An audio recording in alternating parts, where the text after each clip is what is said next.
मनोज जरांगे धाराशिव दौऱ्यावर आहेत। कारी इथं चावडी बैठकीचं आयोजन करण्यात आलेलं आहे। 29 ऑगस्टला मुंबईमध्ये होणाऱ्या मोर्चाच्या अनुषंगाने चर्चा केली जाते। मराठ्यांच्या मुलांचं जर नुकसान होत असेल तर आम्ही गप्प बसणार नाही असा थेट इशारा मनोज जरांगेंनी आता सरकारला दिलेला आहे। आमची कागदपत्र अडवली तर आम्ही शासकीय कार्यालयाला घेराव घालणार।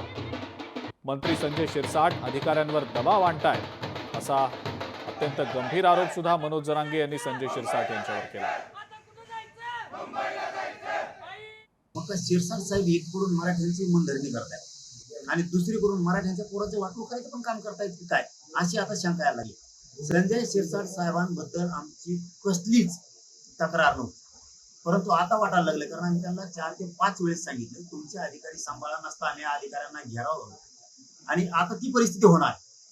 ही परिस्थिती 100% होणार आहे। जो या राज्यात जो अधिकारी व्हॅलिडिटी होतील कुंडली प्रमाणपत्र नोंद असणार होती त्या कार्यालयाला इथून पुढे जिल्ह्याच्या वतीने आता घेराव लागणार आहे आणि याला जबाबदार संबंधित मंत्रालयाचे संजय शिरसाट साहेब असणार आहे।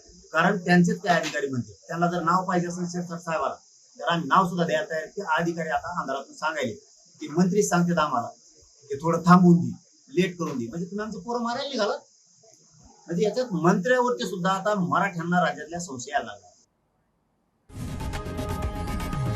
लोकशाही मराठी ऐका, पहा, जागरूक रहा।